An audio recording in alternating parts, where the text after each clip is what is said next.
বন্ধুরা, আজকের তো ক্যামেরাম্যানের রোজা ছিল, ওই জন্য ইফতারে দেখছেন কত কি আয়োজন জোগাড় করেছে।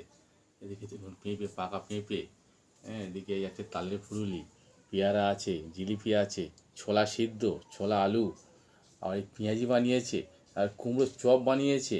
হ্যাঁ বন্ধুরা, আপনারা তো জানেন। বন্ধুরা, তাহলে খাওয়া শুরু করি, বিসমিল্লাহ করি, দেখি কেমন লাগে।